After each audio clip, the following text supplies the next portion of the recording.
안녕하세요. 송상케미TV입니다.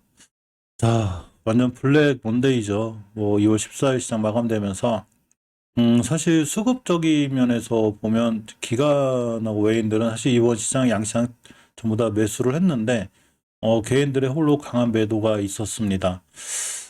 전체적으로 보면 이제 어쨌거나 우크라이나발 사태로 인해서 많은 개인들이 겁도 먹고, 사실 이건 저도 마찬가지죠. 또 내일에도 시장이 어떻게 될지 모를 정도로 아슬아슬한 하루하루를 보내고 있습니다. 우크라이나가 16일 날 침공한다는 또 그런 기사들이 좀 있어가지고 실제로 미국에서 발표한 거긴 하지만 미국에서 지목한 거죠. D-Day 16일로. 어쩌면 이제 뭐 정확히 알 수 있는 건 모르는 건데 어쨌거나 우크라이나 사태가 운명의 한 주를 맞이했고 영국의 국방장관은 2차 대전 발발 당시와 비슷한 어떤 이 방법들이 아닌가라는 이런 얘기들이 좀 있습니다. 이게 미국, 러시아, 프랑스, 중국, 독일, 폴란드, 발트 3국까지 다양한 이렇게 이해관계가 엮여 있고 서로 요구하는 상황이 틀리다 보니까 전체적으로 이 우크라이나 이 위기감이 계속 나오고 있습니다. 오늘 시장에서 특히 강했던 이제 에너지 주들이 보면 이제 오일 쇼크 좀 예의가 있어요. 100불에 임박할 수 있는 이런 예의가 있고 국제유가가 8년 만에 최고치를 찍었습니다. 3위 산유국인 러시아 이제 수출이 좀 차질 우려가 되죠. 어쨌거나 오펙 증산에도 목표치도 부족하고 여러 가지 이런 이유 때문에 이렇게 국제유가가 굉장히 이제 급등하고 있죠. 3월 인도분 서부 텍사스 원유가 장중 한때 1.4%까지 올랐고 94.4달러를 기록했습니다. 최고치죠. 이제 100달러까지 바라봐야 되는 이런 조금 국제유가가 굉장히 급등했기 때문에 오늘 시장에서 이제 국제유가 관련주들도 꽤 크게 올랐습니다. 특히 에너지 관련해서 이제 이 천연가스 같이 굉장히 많이 올랐는데 GSE가 상한가를 갔죠. 천연가스 관련주 중에서 GSE가 대장주이기 때문에 항상 이 상한가를 제일 빨리 갔고 그 다음이 대성에너지 이렇게 갔는데 자 GSE의 주가를 월봉에서도 이제 예전에 막 1,000원대 하던 주식이 이제는 4,000원대 거의 4배 이상 올랐기 때문에 어쨌거나 좀 조심스럽게 대응해야 되는 게 맞고 순간 이런 테마나 이슈를 타고 있는 종목이라 단기나 단타 이런 거 잘하시는 분들 위주로 대응하는 게 맞아요. 자, 대성에너지도 마찬가지로 엄청나게 많이 올랐죠. 지금 밑에서 보면 이제 GSE는 이 월봉 전 고점을 찍은 상태고 대성에너지는 아직 이제 못 찍었는데 이 친구도 이런 여파로 가면 한두 번 더 올라갈 수 있는 상황은 있지만 상한가를 시원한 종목들이니까 너무 쫓아가서 하지 말고 자 그에 반해 이제 S에너지학이나 GS글로벌 그리고 이제 이런 종목도 상한가를 못 갔죠. 특히 중앙에너비스 같은 종목들이 아예 상한가를 못 가는데 갭을 띄어서 올라간 부분이라 역시나 월봉에서 뭐 이전 고점들 근처 여기에요. 그러니까 좀 조심스럽게 이렇게 접근하는 게 맞습니다. 단지 SH 에너지 화학 같은 경우는 같은 에너지주 관련주인데도 불구하고 아직 급등을 못했죠. 예전처럼 크게 올라가지 못했는데 이런 종목들도 마찬가지로 이제 대장주가 꺾이면 좀 꺾일 수는 있는데 그런 부분을 좀 염두를 해서 조심스럽게 보는 게 맞고 GS 글로벌은 오히려 이제 밀렸죠. 사실 이 고점이 한 2%대 뭐 크게는 아니고 올라갔다가 밀렸는데 역시나 좀 밑으로 좀 밀렸을 때들 매수하는 게 맞아요. SH학도 뭐 너무 쫓아가서 하는 거보단 61선이나 뭐 이렇게 이제 이렇게 5일선이나 이런데 밀렸다가 갈 때 꼬리라도 달 때 이럴 때 매수하는 게 맞고 석유 관련주들도 그만 말씀드렸는데 석유 가격 급등으로 해서 흥구석유 같은 경우가 고점이 거의 한 16%대게 찍었다 왔습니다. 월봉에서 이전 매국 좀 돌파하고 있죠. 한두 번 더 올라갈 수 있긴 해요. 그래서 내일 같은 날 타점 잘 잡아서 뭐 밀려줘서 기온봉을 떨어져도 좋은데 하루 정도는 또 올라갈 수 있지 않을까 이런 생각도 좀 해봅니다. 이 대량 거래가 또 터졌죠. 거래량이 얼마 전부터 사실 이렇게 좀 수상한 행동을 보였어요. 240도 밑에서 나 급등할 거라는 모습을 보여주다가 오늘 갭을 띄어서 그냥 올라갔기 때문에 아마 개인분들이 빠르게 따라잡기가 힘들었을 거고 뇌동매매에서 고점에 물리지 않는 게 중요하죠. 자, 극동유화입니다. 극동유화 같은 경우가 이제 월봉에서 이렇게 좀 낮은 위치에 있어요. 어쨌거나 다른 에너지 비해서 낮은 위치에 있고 주봉에서 보시게 돼도 이렇게 20선 근처에 있는데 이걸 깨지 않는 선상이 중요하고 자, 일봉에서 오늘 음봉으로 떨어졌습니다. 음봉으로 떨어지면서 앞에 있는 이 작은 변곡점들이 하나를 잘 지켜줬는데 4,000원대가 이탈하지 않게 되면 좀 좋을 것 같아요. 오늘 저쪽 4,000원대 찍었죠. 저쪽 가격이 4,000원대를 기준으로 하면 대응해보면 어떨까 싶고 또 5일선 같은 자리들 이런 식으로 돼가면 석유가 관련해서 뛸 때 한번 뛸 수 있을 것 같습니다. 아직 241선 밑에 있기 때문에 주가가 그렇게 높은 편이 아니라서 여기 241선 밑에서 이렇게 대량 거래가 몇 번 들어오고 또 들어왔기 때문에 순간 또 이 에너지 이슈에서 뛸 수 있으니까 자 극동유화 정도만 좀 관심 갖고 SH에너지 화학 정도 이렇게 좀 관심 있게 보는 게 맞습니다.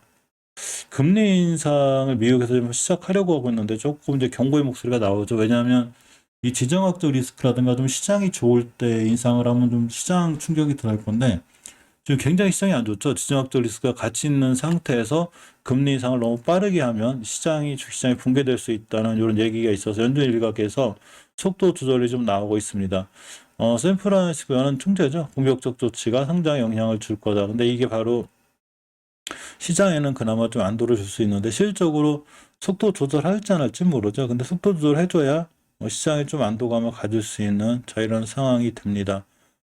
오늘 원자재 관련주들도 좀 강한 부분들이 있었는데 알루미늄 원자재 재고가 거의 없다고 그래요. 2008년 이후에 거의 최저 수준이고 좀 가격도 굉장히 비싼데 이 알루미늄 대란이 좀 올 수 있는 이런 상황이 됩니다. 특히 원자재 재고가 거의 없다는 얘기죠.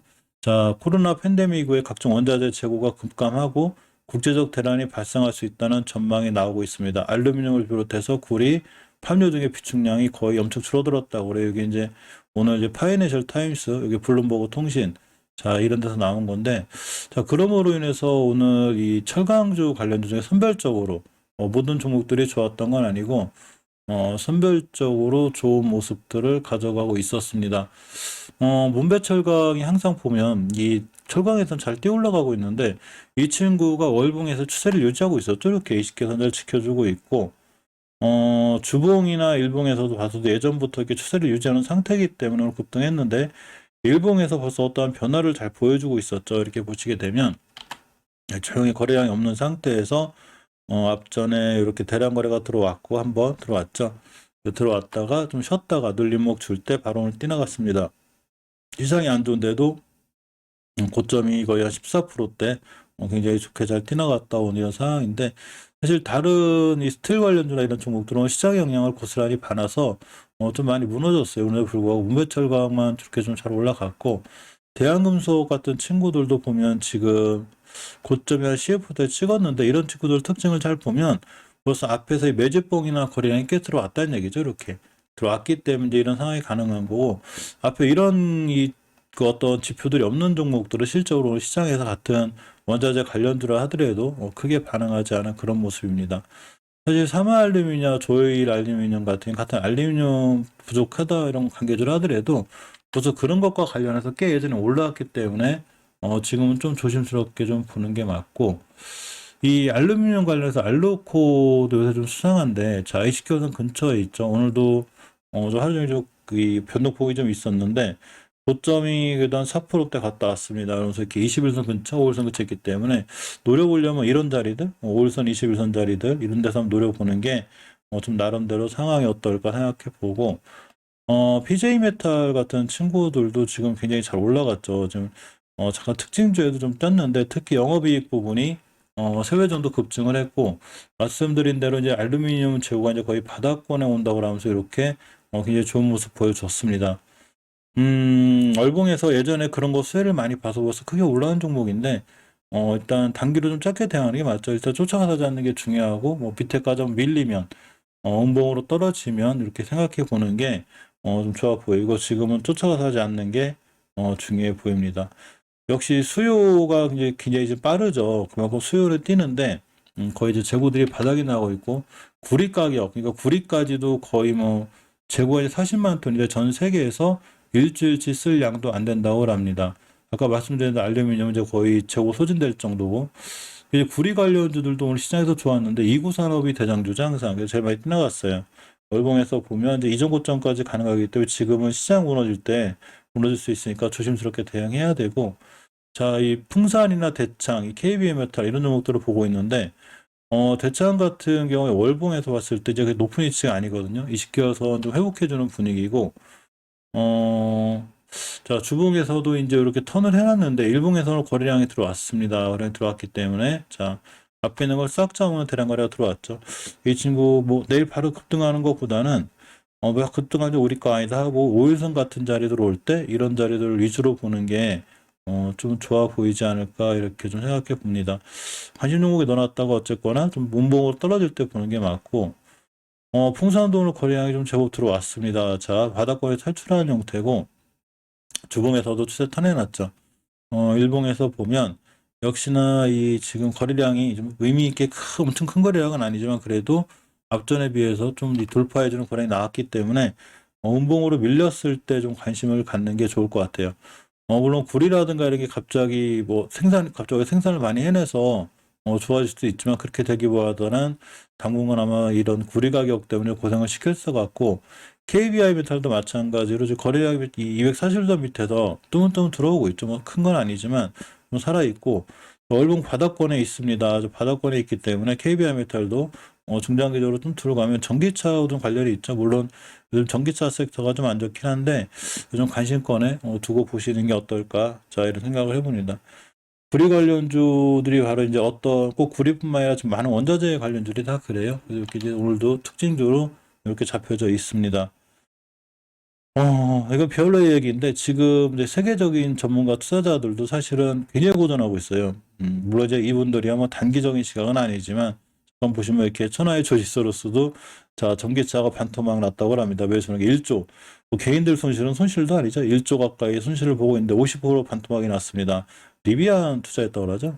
이제 리비안 주식을 전부 다 지금 엄청나게 손실을 보고 있는 이런 상황이고 미래 가치를 보고 투자했는데 어쨌거나 50%면 뭐 개인들이나 뭐 그죠? 이렇게 좀 힘든 상황이 이렇게 되죠.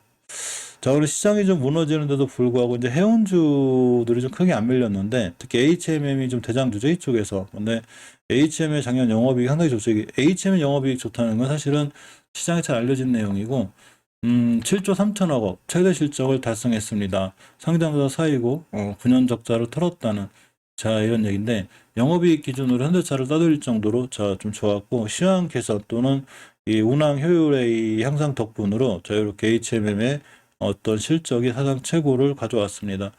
1위가 삼성전자, SK하이닉스, 3위 포스코, HM, 현대차도 앞질렀을 정도로 영업이익이 이렇게 좋아졌죠. 엄청나게 좋았습니다. 장기 21년이 최고죠.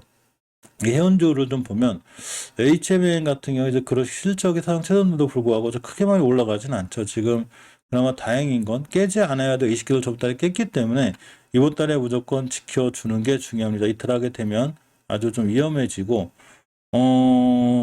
주봉에서는 이제 턴을 해놨어요. 이렇게 추세를 돌려놓을 상황에 턴했는데 이 친구가 원체 많이 올라온 친구예요. 예전에 저점이 거의 뭐 2,000원, 3,000원 하던 친구가 뭐 5만 원대까지 간 친구라 사실 일봉에서 봤을 때는 어차피 바닥권이긴 한데 항상 21선 생명선 기준으로 대응하면 좋을 것 같고 이에 맞춰서 이제 대한해운이나 편호전도 요새 사실은 흐름은 좋아요. 자, 일봉에서 보면 이렇게 좀 주봉 같은 거 봐도 좀 추세를 터내는 상태죠. 이 친구들 다 대한해운.